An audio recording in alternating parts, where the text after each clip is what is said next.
Olá, boa tarde a todos.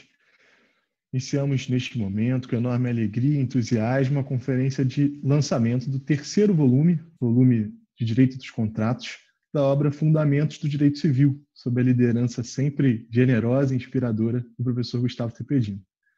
Antes de apresentar os coautores e o nosso ilustre convidado de hoje, gostaria de, a título de apresentação dessa coleção, dizer que, como aluno e orientando o professor Cepedino desde a graduação e depois do mestrado, quando tive o privilégio de também ser aluno do professor Carlos Conder, tive a alegria de testemunhar desde a sua origem o nascimento e o desenvolvimento da obra Fundamentos do Direito Civil.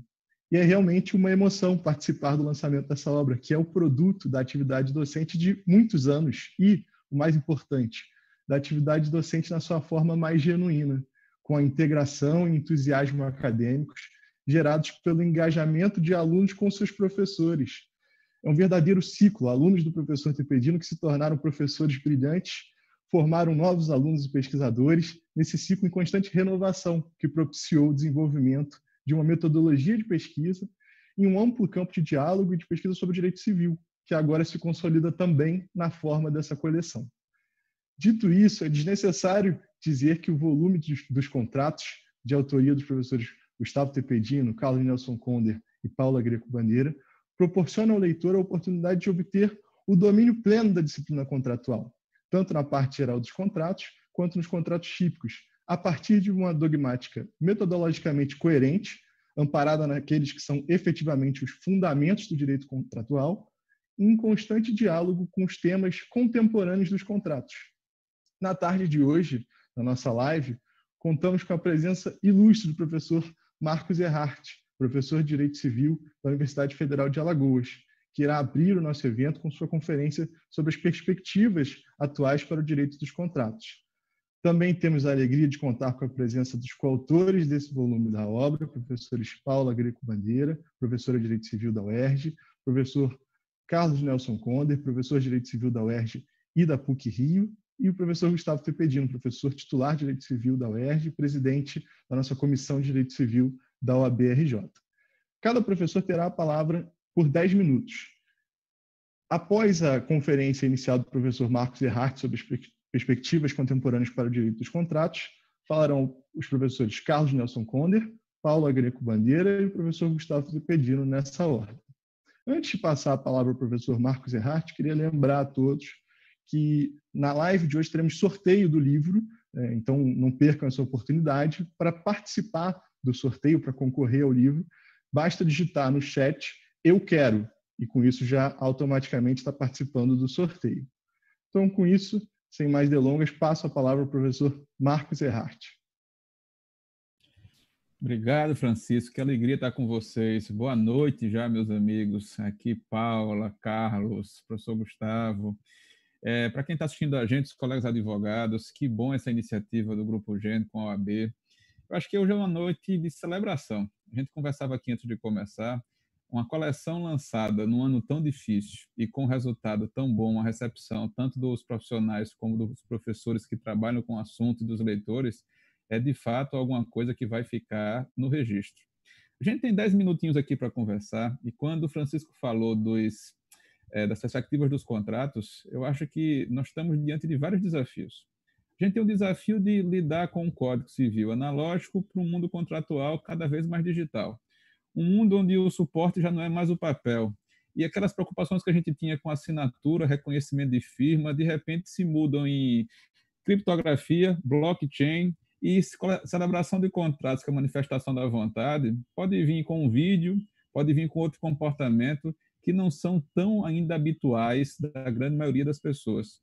Nós estamos na iminência de termos um novo sistema de pagamentos operado pelo Banco Central. E esse impacto nos pagamentos, com certeza, vai impactar no mundo dos contratos. E contratos numa fase tão complexa como a gente vive, com tantas regulações diferentes, de fontes normativas distintas, fazem com que as pessoas, no exercício da autonomia da vontade, comecem a redigir cláusulas contratuais que, proporcionalmente, cada vez vão ficando mais incompletas.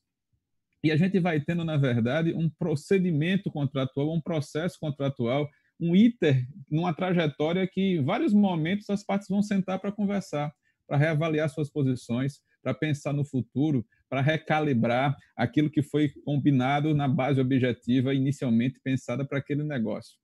E aí é o desafio da redação dessas cláusulas e de cuidar para que a interpretação delas respeite a autonomia da vontade das partes. E o desafio da gente tentar compatibilizar os valores assegurados no texto da Constituição com a legislação que, por exemplo, trata a declaração de uma liberdade econômica que não pode ser dissociada do restante dos valores e do compromisso constitucional que a gente tem no sistema jurídico brasileiro. Além de novos meios de pagamento, a gente vai começar a viver uma situação de contratos cujo momento da celebração vão ser sugeridos por máquinas e por inteligências artificiais, por aplicações que são programadas para sugerir quando aplicar, quando transferir o dinheiro, o melhor momento de fazer determinados tipos de operações, e além da responsabilidade civil, que provavelmente vai ser inicialmente tratada no campo de cláusulas penais, como uma forma de limitar o que pode acontecer, a dificuldade vai ser traduzir isso para o dever de informar que a gente tem, tanto nas relações de consumo, quanto tem nas relações contratuais, empresariais e entre particulares. Eu acho que a agenda do mundo contratual está bem repleta. Porque a gente também começou a lidar com cada vez mais frequências com cláusulas que não dizem respeito ao objeto da prestação em si, mas dizem respeito ao procedimento. Aqui eu estou falando de negócios jurídicos e de acordos de procedimento, mas também valem para o mundo das arbitragens e das tentativas de mediação, sobretudo com cláusulas de resolução judicial escalonada, começando com a mediação e, se não for possível, progredindo em relação à arbitragem. Mas até agora eu falei para vocês, meus amigos, de contratos que se desenvolvem com um objeto claramente patrimonial. E a gente tem também na agenda contratual dos próximos anos um aumento considerável de contratos com características existenciais, direitos pessoais que envolvem questões fundamentais no nosso ordenamento sendo contratualizadas. Além das discussões, ou para além das discussões sobre planejamento sucessório, contratualização das relações familiares, por exemplo, pactos intramatrimoniais, eu tenho aqui para chamar a atenção para vocês de questões que envolvem, por exemplo, reprodução assistida e as dificuldades de decidir o futuro de embriões quando, por exemplo, o casal se divorcia do meio do procedimento. A quem compete as decisões sobre aquele material que foi preparado durante o relacionamento? Aí a gente tem uma questão bioética que, por não ter uma legislação específica, acaba tendo como único fundamento o contrato. E a questão aqui é enfrentar a velocidade e a disrupção das novas tecnologias. Se o Poder Legislativo estatal não consegue resolver a situação a tempo e a contento, nos resta exercer a autonomia privada. E essa autonomia privada vem impregnada da responsabilidade de redigir cláusulas que respeitem direitos fundamentais e consigam compatibilizar os interesses e alocação de risco que as partes esperam para aquela relação contratual, para aquela relação negocial. Então, quando eu recebo um livro e vejo que os exemplos que são tratados são contemporâneos, que não se limita apenas a reproduzir a doutrina que a gente sempre se acostumou a ler nos últimos anos, que convida o leitor, no final de cada capítulo, a ver um problema concreto que acabou de ser tratado no campo teórico, para que ele possa tentar fazer a aplicação disso na prática, dá um alento. Me dá um alento como professor de mostrar aos alunos que aparecem novas oportunidades no mercado editorial, me dá um alento como operador do direito, de imaginar que a gente vai começar a focar nos problemas concretos e nas pessoas.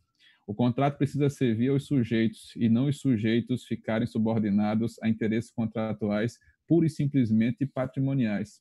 Então, dentro do mundo das perspectivas, eu acho que a coleção vem num momento muito adequado, permitir a gente aí, com certeza, comemorar várias edições nos próximos anos desse belíssimo trabalho aqui, do professor Gustavo, professora Paula, professor Carlos, que me deram a grata satisfação de estar aqui, de dividir esse momento com eles e de poder conversar um pouquinho com vocês. Meu caro Francisco, eu vou devolver a palavra para poder a gente prosseguir aqui na conversa. Muito obrigado, professor Marcos. Muito obrigado, primeiramente, pela sua presença, que sempre engrandece os nossos eventos. Então, é uma alegria estar aqui com você e agradecendo também a sua fala, sempre muito interessante, essa necessidade de ponderação, né, da deferência que há de haver a autonomia privada, a alocação de riscos, vis-à-vis dos novos desafios das novas tecnologias nos contratos, né? Então, com isso, eu tenho a alegria de passar a palavra ao professor Carlos Conder, meu professor querido, com quem tive a alegria de aprender muito sobre esse tema e agora, mais ainda, lendo o livro volume 3 dos Fundamentos do Direito Civil. Obrigado, professor Francisco Viegas, eu agradeço a você, agradeço a toda a equipe da OAB, também na pessoa do professor João Quinelato, que nos deram todo esse apoio técnico para estarmos hoje aqui fazendo esse debate no âmbito da Comissão de Direito Civil. Tenho registrado também um agradecimento ao Grupo GEM, que encampou esse nosso projeto editorial com muita generosidade, em um mercado em que predominam os resumos esquematizados da jurisprudência de ocasião, bancaram que a gente fizesse uma coleção com uma seriedade científica, com um cuidado metodológico maior do que o de costume, e a gente está hoje levando a divulgação dessa empreitada para todo o grande público, graças a essa iniciativa do Grupo GEM. Então, agradeço a toda a equipe do Grupo GEM, especialmente Daniele Cândido de Oliveira, que nos deu todo o apoio, toda a paciência. Agradeço especialmente o professor Marcos Erhardt, que se disponibilizou para estar aqui debatendo com a gente hoje. Marcos é um grande amigo e tem sido um interlocutor precioso nesses nossos debates e já mostrou aqui que ele sempre levanta as grandes questões da atualidade para nós enfrentarmos. Eu cumprimento ainda meus coautores, de quem eu sou cada vez mais fã, professora Paula Greco Bandeira, professor Gustavo Tepedino, que com a sua generosidade e brilhantismo nos congregou e liderou nessa empreitada tão bem sucedida até o momento. O Marcos já colocou aqui, eu acho que qual é o mote do nosso debate hoje, né? O que fazer com o direito contratual, como o direito contratual pode lidar com esses novos desafios, especialmente tecnológicos, que se colocam aqui. Eu acho que tem um mote que eu gosto muito e que serviu um pouco para a nossa linha geral da coleção dos fundamentos, que é uma expressão do professor Pietro Perlingieri, dogmática sem dogmatismo. Ou seja, a dogmática é fundamental. Graças aos conceitos, ao Instituto de Direito Civil, que a gente pode garantir algum nível de justiça e segurança nas decisões, que a gente pode evitar arbitrariedade. Então, nós precisamos conhecer muito bem os requisitos e pressupostos exigidos para os institutos, nós precisamos conhecer os critérios, os parâmetros de aplicação dos institutos, enfim, nós precisamos conhecer os fundamentos do direito civil para garantir essa coerência, essa sistematicidade na sua aplicação. Mas nós não podemos resvalar para o dogmatismo, que é justamente aquele apreço puramente formal aos conceitos, aquela ideia de tratar o direito civil como se fosse uma lógica quase matemática, atemporal, que persiste desde o direito romano. O direito civil, como todo ramo do direito, é produto de cada sociedade e, portanto, ele só pode ser compreendido à luz dos valores daquela sociedade. Ele só ganha significado naquele contexto específico. E daí a importância da constitucionalização, que foi um marco teórico, uma metodologia adotada por nós nesse e nos outros volumes, porque é na Constituição que nós encontramos justamente que valores aquela comunidade elegeu como sendo prioritários, que fins ela busca atingir. E por isso que todos os institutos de direito civil são instrumentos para se alcançar esses fins e devem ser, por isso, lidos à luz desses fins. Na teoria geral dos contratos, eu queria hoje com vocês trabalhar 2 exemplos rapidamente, que são especialmente ilustrativos dessa dogmática sem dogmatismo, né? Desse equilíbrio entre esses 2 imperativos. O primeiro são os princípios contratuais. Hoje em dia se reconhece que, ao contrário do passado, em que os princípios tinham um papel puramente supletivo de completar lacunas no silêncio das regras, hoje em dia se reconhece que os princípios têm uma força normativa, eles são normas também, eles são mandamentos a serem observados na aplicação direta nas relações privadas. Entretanto, como os princípios são normas que não predeterminam as condições em que eles são aplicados, que são normalmente dotados de uma abertura, de uma vagueza maior, eles devem ser aplicados com uma fundamentação mais cuidadosa, mais precisa. E talvez a nossa cultura jurídica ainda não esteja acostumada a essa prática. E aí o papel central da doutrina de oferecer critérios, de indicar parâmetros para a aplicação desses princípios. Por exemplo, a boa-fé objetiva, que é hoje um dos principais princípios, um dos princípios de mais destaque do direito contratual, que ganhou enorme protagonismo, que se difundiu para fora do direito contratual, até para fora do direito civil, operou uma verdadeira revolução no direito contratual, criando um ambiente em que se protege muito mais a confiança, que é um aspecto central, um valor primordial em relações complexas e que garante um ambiente mais transparente, mais colaborativo, mais ético nas relações jurídicas. Mas isso não pode ser interpretado como uma exigência de que os contratantes façam caridades, sejam generosos ou mesmo que sacrifiquem posições de vantagem que foram legitimamente conquistadas. Especialmente nas relações paritárias, nós destacamos muito nos fundamentos que não é possível ter uma visão romântica do papel da boa-fé. A boa-fé cria direitos, cria deveres e limita direitos com o objetivo de alcançar a função perseguida naquele contrato. E esse deve ser o critério interpretativo para a sua aplicação. Então, por exemplo, são preciosas nesse sentido algumas construções doutrinárias que nós destacamos no livro, relativas a modelos típicos de abuso do direito que indicam a caracterização naquele contexto de uma violação efetiva à boa-fé. Figuras como venire contra factum próprio, a suppressio, tucoque, eles indicam parâmetros para a violação da boa-fé com base em pautas, em tópicos de coerência, de reciprocidade, de não contradição, de reiteração, que são parâmetros que guiam o intérprete para evitar uma aplicação arbitrária do princípio da boa-fé. No mesmo sentido, os chamados deveres anexos, aqueles deveres criados pela boa-fé, que mesmo não previstos pelas partes, são impostos ali pelo princípio jurídico, impõem condutas colaborativas, condutas de cooperação, deveres como, por exemplo, o dever de informar. Mas mesmo esses deveres estão limitados por essa função perseguida pelo contrato. Ou seja, o dever de informar, por exemplo, só abrange o dever de partilhar as informações que são necessárias para se atingir adequadamente o fim que as partes perseguem com aquele contrato, e não outras informações que não sejam necessárias para esse fim. A função social do contrato, na mesma linha, o equilíbrio contratual, são princípios que precisam dessas balizas e que, por isso, foram preocupações nossas ao estabelecer a normatividade desses princípios, preocupações nossas de indicar também os parâmetros para sua aplicação. Por exemplo, a ação retórica da função social do contrato recentemente levou a Lei de Liberdade Econômica a modificar a redação do dispositivo para limitar a sua aplicação, prevendo que ela deve ser excepcional. Mas parece que é uma modificação pouco útil, porque, na prática, o cenário a ser combatido não é um cenário de excesso de intervenções, mas um cenário de eventual arbitrariedade nas intervenções. Então, diante disso, muito mais importante do que dizer que ela deve ser excepcional é dizer justamente quando ela deve ser aplicada.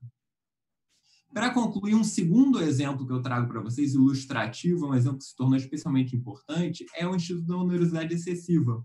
Também no Instituto da Onerosidade Excessiva é importante fazer esse equilíbrio entre dogmática sem dogmatismo. As guerras mundiais, os contextos de colapso financeiro e como está sendo agora a pandemia, traz muito à tona a figura da onerosidade excessiva, porque são contextos em que não é possível afirmar de forma soberana, de forma inquestionável, a vinculatividade dos contratos, a obrigatoriedade deles serem cumpridos. O pacta sunt servanda, nesses contextos, tem que ser mitigado por outros princípios, como o equilíbrio contratual. Então, nesse contexto, a gente precisa de instrumentos como a onerosidade excessiva. Mas, por outro, porque contratos estão sendo cumpridos, porque contratos continuam sendo obrigatórios. Então, para equilibrar os interesses em jogo, é fundamental se voltar novamente aos requisitos para a aplicação da onerosidade excessiva. A gente tem, além do artigo 478 ao artigo 480, que incorporaram a teoria de molde italiano, a gente tem um artigo 317 do Código Civil, que originalmente foi previsto para a atualização monetária de obrigações pecuniárias, mas que foi modificada a redação dele durante a tramitação e funciona atualmente como uma verdadeira cláusula geral de revisão judicial de contratos desequilibrados.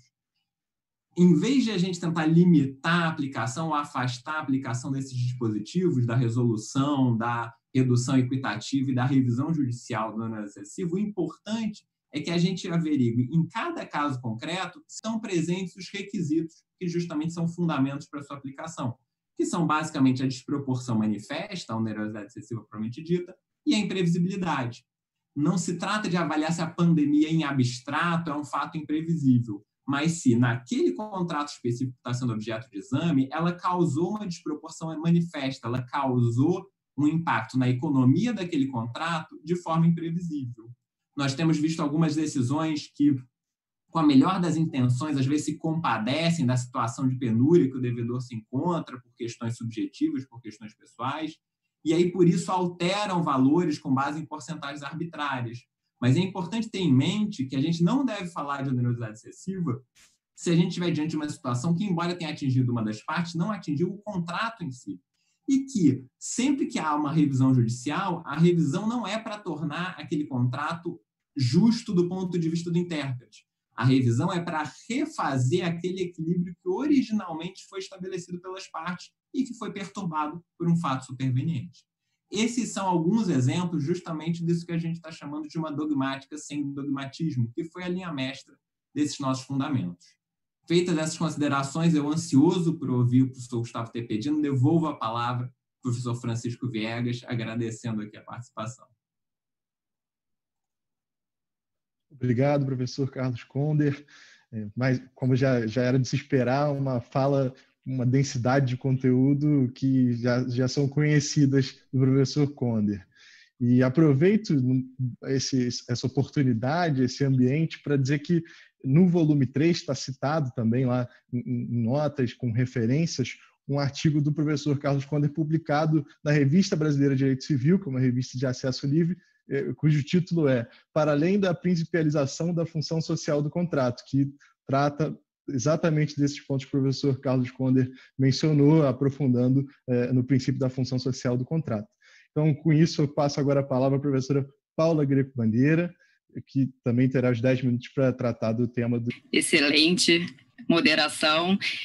Eu quero agradecer inicialmente ao OAB pela organização desse evento, agradecer ao professor Marcos Erhardt pelas suas tão atuais e brilhantes considerações, agradecer ao professor Carlos Conder, dizer que é uma alegria ser coautora desse livro com você, e agradecer em especial ao professor Tepedino, a quem devo todos os meus fundamentos do direito civil, que hoje estão expostos nessa obra.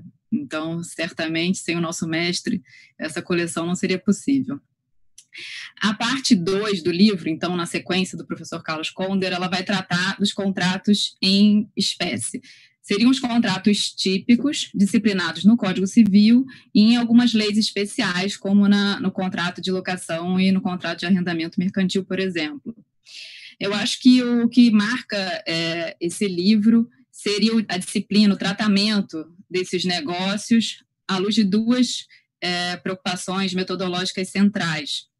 A primeira seria o exame da função ou da causa do negócio jurídico, e a segunda é o exame desses contratos à luz da principiologia constitucional e à luz dos novos princípios contratuais. Com relação a esse primeiro aspecto, essa primeira preocupação metodológica, o livro ele pretende examinar cada um desses contratos à luz da sua função, assim entendida como a síntese dos efeitos essenciais que aquele negócio pretende produzir, a sua finalidade econômico-social. Então, cabe ao intérprete verificar quais foram os efeitos, qual foi a finalidade pretendida pelas partes, e, a partir daí, você consegue qualificar aquele negócio com uma determinada disciplina.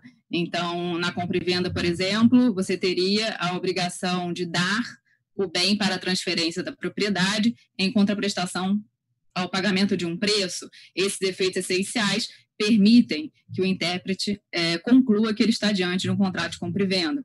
Ao passo, por exemplo, que no contrato de doação, você teria uma obrigação de transferência da coisa, né, para transferir a propriedade sem uma contraprestação pecuniária, com o intuito de liberalidade, e aí, portanto, você estaria diante de uma doação. São esses efeitos essenciais, essa finalidade econômico-social perseguida pelas partes, função prático-social, que permite, então, a identificação do negócio que se está a tratar e, a partir da sua identificação, que a gente chama de qualificação, a identificação da disciplina jurídica aplicável. Além disso, a gente tem também a preocupação em tratar esses contratos em espécie à luz dos valores constitucionais e à luz dos novos princípios contratuais, que são tratados na primeira parte desse livro. E aí eu trouxe aqui alguns exemplos que ilustram essas duas preocupações. No capítulo 1, por exemplo, que a gente vai se dedicar ao contrato de compra e venda, a gente vai tratar sobre a promessa de compra e venda. E aí a gente vai identificar quais são os efeitos perseguidos pelo contrato de promessa de compra e venda, para que você possa dizer que você está diante de uma promessa de compra e venda. Então, a gente verifica que a promessa de compra e venda ela é um contrato preliminar, ela se qualifica como contrato preliminar, em que as partes, portanto, se obrigam em caráter vinculante, irretratável e irrevogável a assinarem uma compra e venda definitiva. Em muitos negócios, em negócios complexos, pode acontecer das partes elas estarem negociando ainda com vistas à obtenção desse consenso final. É possível que as partes estejam numa fase, por exemplo, de negociações preliminares, né, em que as partes ainda estão na dúvida se elas querem ou não celebrar esse contrato definitivo. E aí, nesse caso, eu não estaria diante de uma promessa de compra e venda, mas de negociações preliminares. Essa etapa de qualificação do negócio, muitas vezes ela vai ser um pouco difícil, vai ser um pouco delicada, porque pode acontecer, por exemplo, de eu ter um contrato preliminar incompleto, de eu ter uma promessa de compra e venda incompleta, em que as partes ainda não definiram alguns aspectos importantes daquela relação contratual, não definiram, por exemplo, o modo de pagamento, o local do pagamento, e isso pode gerar no intérprete dúvida acerca de qual negócio que ele está a tratar, se ele está diante efetivamente de uma promessa de compra e venda, considerada como um contrato preliminar e, portanto, sujeito a execução específica, execução forçada, ou não, ou se ele está diante de meras negociações preliminares, com as consequências daí decorrentes. Então, esse contrato de promessa de compra e venda, ele demonstra essa preocupação, é um exemplo que demonstra essa preocupação com a identificação da função ou da finalidade econômico-social do negócio. Depois, no capítulo, por exemplo, relacionada à empreitada, a gente vai investigar se é possível a aplicação da excessiva onerosidade, e aí então a gente tem essa preocupação metodológica apontada pelo professor Conder, de você verificar quais são os pressupostos da excessiva onerosidade e quando que ela se configura efetivamente, por exemplo, num contrato de empreitada a preço global, em que o empreiteiro ele se obriga a entregar a obra completa, pronta e acabada, mediante o pagamento de determinado preço. Na empreitada a preço global, o empreiteiro ele assume todos os riscos decorrentes da variação do material e da mão de obra. Então, fica a dúvida, é possível nesses contratos você invocar excessiva onerosidade para revisar aquele preço ajustado em favor do empreiteiro? O fato da empreitada ser a preço global afastaria a possibilidade de aplicação de excessiva onerosidade? Então, isso é uma outra questão que é enfrentada nessa parte dos contratos em espécie. Além disso, no contrato de mandato, a gente trata da teoria da aparência, que é, na verdade, uma decorrência do princípio da boa-fé objetiva e do princípio da solidariedade social. No contrato de mandato, em que o principal aspecto dele é a representação, você tem a atuação do mandante, que é o representante, em nome e no interesse do representado, chamado de mandatário, para praticar atos ou administrar interesses em nome e no interesse do mandatário. O mandato, ele tem por característica essencial, por efeito essencial, né, por função, essa atuação em nome e no interesse de outrem, de tal maneira que, em razão desse aspecto da representação, é o mandatário e não o mandante que se vincula com os terceiros com quem ele contrata. A teoria da aparência, ela busca vincular o suposto representado ao terceiro. Ela vai incidir nas hipóteses em que você tem um falso representante, um representante que tem aparência de legítimo representante, e, na realidade, ele não tem poderes para praticar aqueles negócios ou aqueles atos. Ele é um falso representante, mas que atua com a aparência de verdadeiro representante. O que a teoria da aparência ela sustenta é que há a possibilidade de você vincular o suposto representado ao terceiro. E quando que isso acontece? Isso acontece quando o representado, de alguma maneira, ele contribui, né, de uma maneira, ou mediante um ato comissivo ou omissivo, ele contribui para criar aquela aparência de representação. Então, ele atua de uma forma culposa, de alguma maneira, ele enseja aquela aparência de representação, ele legitima aquilo, de tal maneira a criar no terceiro uma expectativa de que ele efetivamente está contratando com um representante. E, além disso, esse terceiro ele tem que estar de boa fé, ele tem que acreditar que está tratando com o verdadeiro representante. A teoria da aparência é uma decorrência da boa-fé objetiva, né, de um novo princípio contratual e do princípio de solidariedade constitucional, de tal maneira que você permite que aquele representado, né, se vincule ao terceiro, a despeito da ausência de poderes, né, que ele tenha conferido ao representante. Um outro exemplo que a gente traz de aplicação dos princípios constitucionais aos contratos em espécie acontece, por exemplo, no contrato ele tem uma responsabilidade objetiva. Há uma discussão muito interessante no contrato de transporte, no sentido de saber se é possível limitar a responsabilidade do transportador no que tange aos danos morais sofridos pelo passageiro. Então, o livro ele pretende abordar as cláusulas limitativas ou exonerativas de responsabilidade do transportador pelos danos sofridos pelos passageiros nos transportes de pessoas. Essa discussão ela entrou em pauta no Supremo Tribunal Federal, num precedente com repercussão geral, que é tratado também no livro. E a discussão aqui ela se dá em razão também da multiplicidade de fontes normativas que regem o contrato de transporte. O contrato de transporte ele é disciplinado não apenas pelo Código Civil, mas também pelo CDC, por leis especiais e por convenções internacionais. No caso, por exemplo, do transporte aéreo, que é onde se deu essa discussão, a gente tem a Convenção de Varsóvia, que ela autoriza uma cláusula limitativa de responsabilidade do transportador na hipótese também de danos morais. Então, o Supremo ele examinou a validade dessa convenção e em que medida essa convenção ela se sobrepõe à disciplina consumerista, por exemplo, que diria que essa cláusula é nula.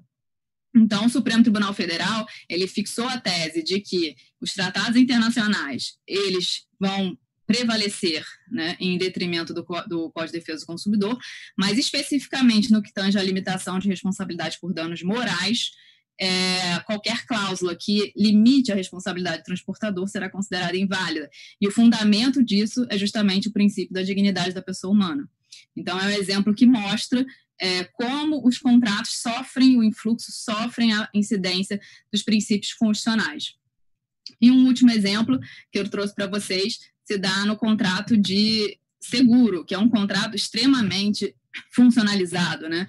Você tem no contrato de seguro a incidência reforçada do princípio da boa-fé objetiva, que vai determinar que tanto segurador quanto segurado desempenhem de maneira ampla o seu dever de informação. O segurado ele tem um dever forte de informar acerca dos riscos em relação ao qual ele quer a cobertura dele, de tal maneira que o segurador ele vai calcular o valor do prêmio a partir dessas informações.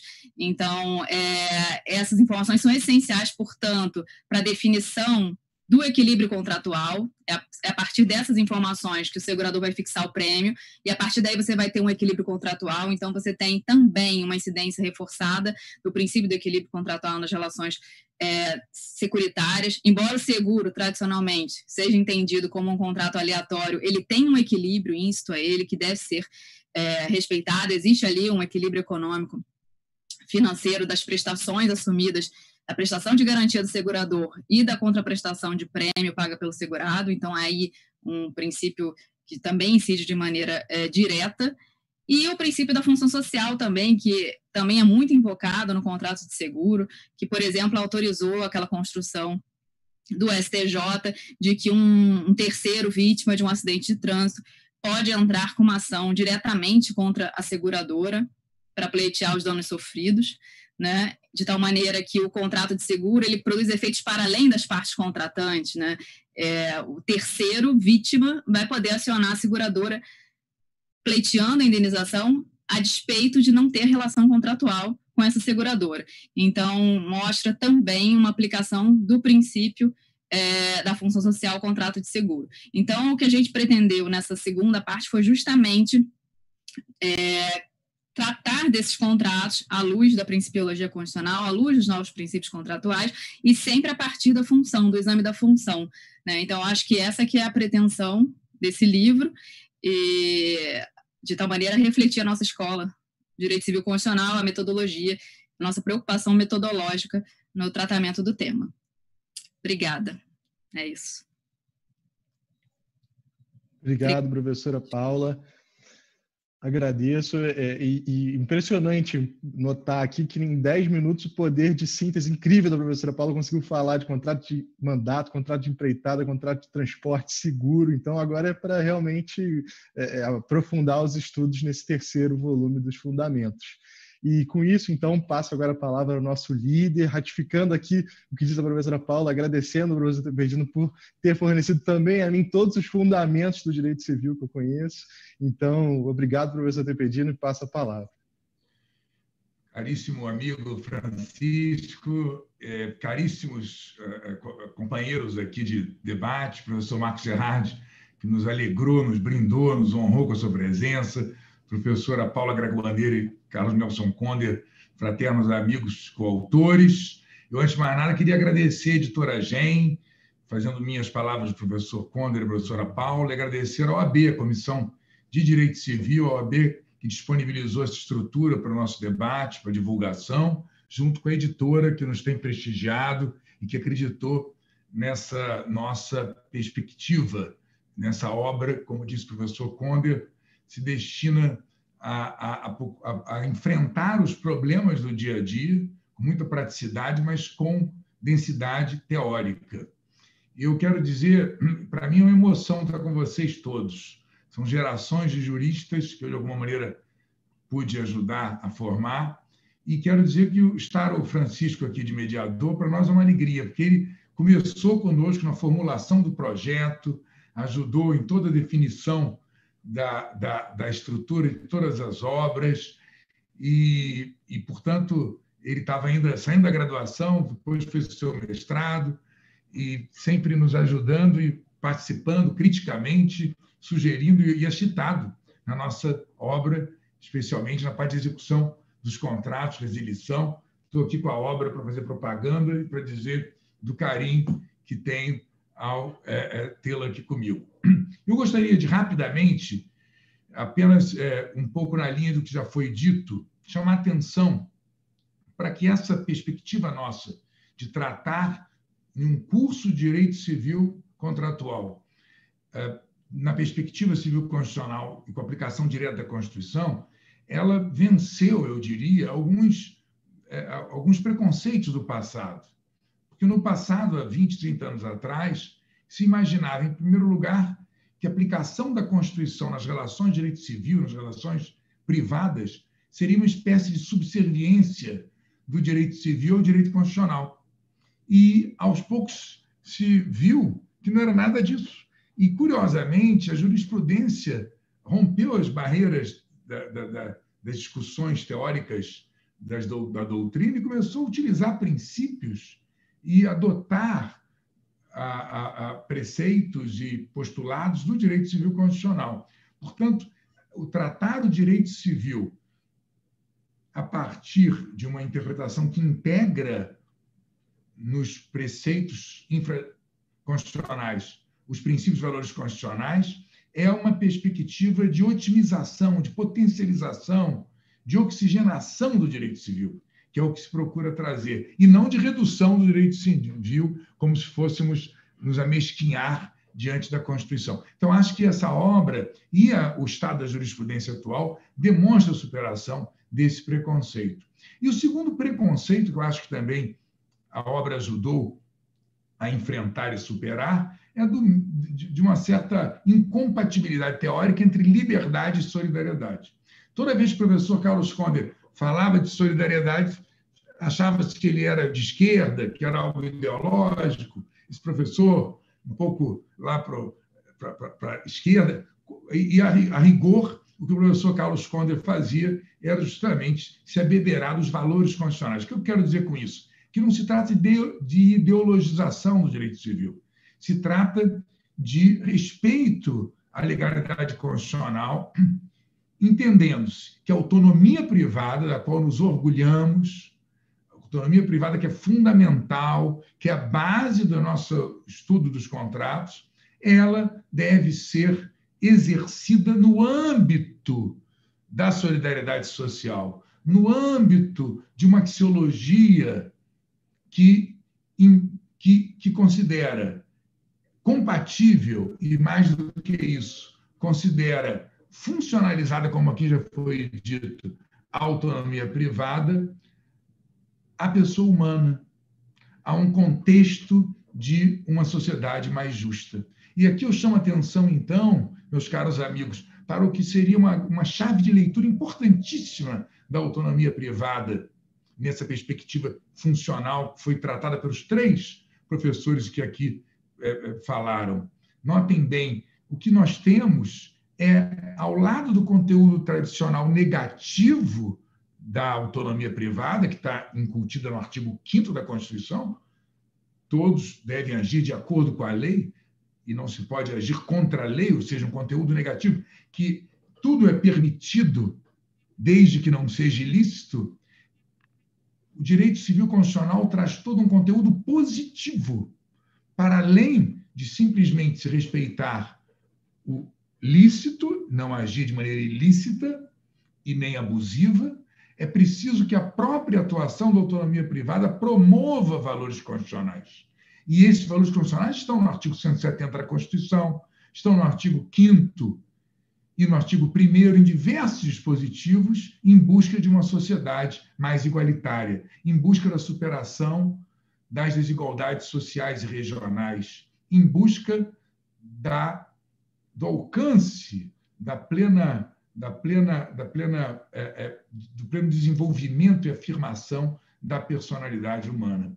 Então, eu acho que essa perspectiva que torna fascinante o direito contratual é a perspectiva de compatibilização, de superação daquele antigo entendimento segundo o qual, se nós temos autonomia privada, vamos afastar essa perspectiva de função social, porque poderia ser algo estatizante, poderia ser algo ideológico, que absolutamente não é verdade. E a livre iniciativa, portanto, é tomada como uma expressão não individualista, mas como expressão de um valor constitucional valioso que insere aspectos, perspectivas sociais e existenciais na própria liberdade de contratar. E nessa perspectiva, já concluindo, eu diria, meus amigos, que esta nossa funcionalização, ou até despatrimonialização, como Carmen Donize chamou nos anos 70, despatrimonialização no sentido de levar o patrimônio para o homem, para a formação da personalidade, para a afirmação dos valores existenciais, toda essa perspectiva, ela, de alguma maneira, se ressalta como fundamental na época de pandemia. Porque a pandemia, no fundo, é uma metáfora de uma grande doença, não é? De um fracasso da humanidade nos seus excessos. Excesso de consumo, excesso de rapidez, excesso de velocidade. Todos esses excessos que criaram uma mundialização também em excesso, fizeram com que, de uma hora para outra, um vírus tornasse pandêmico, com essas dimensões. E nesse momento, portanto, em que as pessoas e os magistrados tentavam dar soluções, muitas vezes casuísticas, para tanta desordem, para essa crise sanitária, política, jurídica, econômica, nesse momento, mais do que nunca, se mostrou necessário um retorno aos conceitos fundamentais, um retorno aos fundamentos do direito, para que, com segurança, se pudesse enfrentar, de alguma maneira, toda essa situação imponderável, imprevista, unindo, de alguma maneira, solidariedade com liberdade. Porque nós logo percebemos, nesse momento de pandemia, que não é possível sermos livres sem nos preocuparmos com a liberdade de todos, que não é possível pensarmos em sermos protegidos, estarmos protegidos, se o mundo não estiver mais sustentável, se a floresta amazônica não estiver também protegida, se todo o planeta não estiver unido num esforço enorme de construção, ou, quem sabe, de reconstrução de uma sociedade mais equânime e mais solidária. Portanto, essas palavras que eu gostaria de apenas sublinhar, e assim concluo, para celebrar esse nosso encontro, que para mim é muito emocionante. Emocionante não só pelo lançamento do livro, mas por cada um dos amigos que se encontram aqui presentes e que participaram de uma maneira decisiva na publicação dessa obra. Muito obrigado. Muito obrigado, professor Tefedino. Queria reiterar aqui minha emoção de estar participando e de ouvi-lo. Assim eu volto um pouco no tempo, há 10 anos, quando estava começando a minha caminhada na Faculdade de Direito da UERJ, e ouvi-lo é sempre uma emoção, uma alegria. E com isso a gente encerra essa primeira etapa das palestras dos professores, e inicia-se uma segunda rodada de comentários finais, em que passaria a palavra novamente a todos para os seus comentários finais, e ao final desses comentários anunciaremos o vencedor do sorteio. Então, passo a palavra agora ao professor Marcos Errard. Obrigado, Francisco. Como é bom aprender com vocês, meus amigos. Eu tive aqui uma aula da Paula, uma aula do Carlos, e agora, para encerrar com chave de ouro, o professor Gustavo. Acho que se fica uma lição aqui para a gente aqui, que eu acho que eu queria ressaltar, é como a gente precisa se preparar para a exigência de um mundo que está mudando tão rápido, que exige da gente uma atualização profissional numa velocidade jamais vista. A gente estava conversando antes de começar aqui de vetos que existiam numa lei transitória que caíram e que vão exigir novos cuidados da gente em relação ao tema dos contratos. E aí, quando a gente fala de uma dogmática sem dogmatismo, Carlos, quando a gente fala da necessidade de analisar as perspectivas contemporâneas dos contratos, a gente também não pode abrir mão de entender de onde é que a gente veio. Como é que a gente chegou no ponto que a gente está?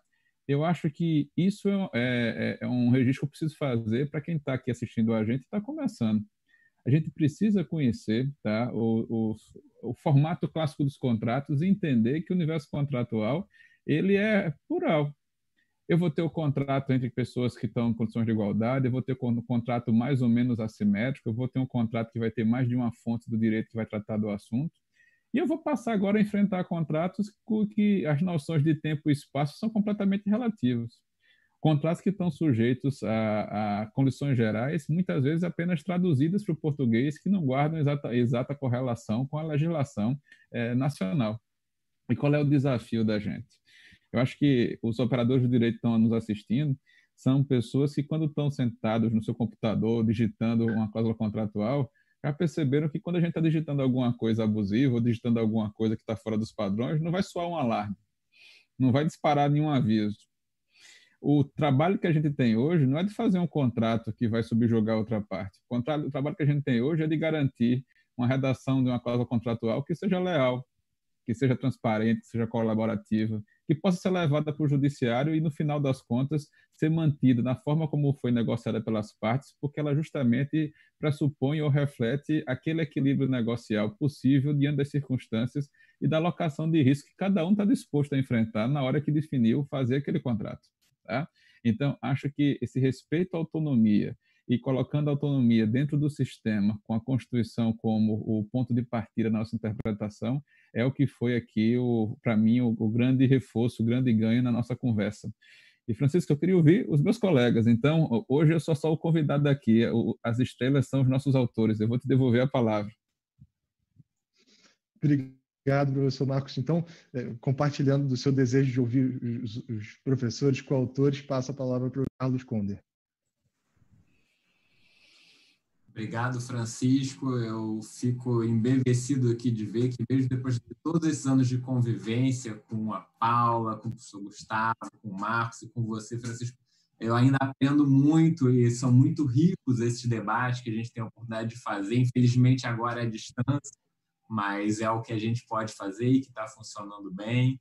Então, nesse registro final, eu só queria ressaltar aqui um ponto que acho que foi destacado por todos, mas foi especialmente abordado com a simples didática e brilhante de professora Paula, da qualificação dos contratos, que é um tema que eu gosto muito, sobre uma perspectiva funcional. Ou seja, eu acho que uma das grandes chaves para a gente entender essa nossa metodologia dos contratos é justamente perceber que o contrato não é um fim em si mesmo, ele é um instrumento para se alcançar uma certa finalidade, ele desempenha uma função. E que, portanto, toda a normativa que a gente discute aplicar sobre o contrato deve ser aplicada tendo em vista essa função que o contrato almeja, tendo em vista esses efeitos essenciais. Então, a mudança estaria aqui em a gente passar daquela dogmática clássica que analisava única e exclusivamente os elementos que estruturam o contrato para uma dogmática que, ao contrário, volta os olhos para os efeitos que aquele contrato persegue. e cuja essencialidade é sempre determinada em concreto, né? A gente não pode, em abstrato, falar, olha, os efeitos essenciais desse contrato são assim. Em cada contrato, pode ser que as partes elegeram um determinado efeito como sendo essencial para elas, para aquela função que elas almejam. Isso a Paula expôs muito bem nos contratos, em espécie, estão abordando a parte dos fundamentos. Isso também é um mote nosso para discutir contrato preliminar, por exemplo, que é um tema que eu e o professor Tepedino debatemos muito, que é um tema bastante complexo, bastante controverso, especialmente diante de figuras que, como o Marcos destacou, vêm se desenvolvendo e vêm evoluindo nossa doutrina, a formação progressiva do contrato, as cartas de intenção. Então, é um tema também que nós buscamos aprofundar bastante nos fundamentos. E acho que eu deixo aqui só um convite a todos que estão acompanhando, assistindo, para lerem e mandarem para a gente as sugestões para as próximas edições, a gente poder enriquecer ainda mais e dar continuidade a essa empreitada. Devolvo, então, a palavra a você, Francisco, agradecendo mais uma vez a oportunidade de estar aqui. Obrigado, professor Conder. Dá vontade de ficar nessa live mais um tempo, né? Uma discussão sobre qualificação contratual, professora Paula, professor Conder. Então, já passo a palavra diretamente para a professora Paula. Queridos amigos, eu também estou encantada com esse nosso debate. Também diariamente aprendo com todos vocês.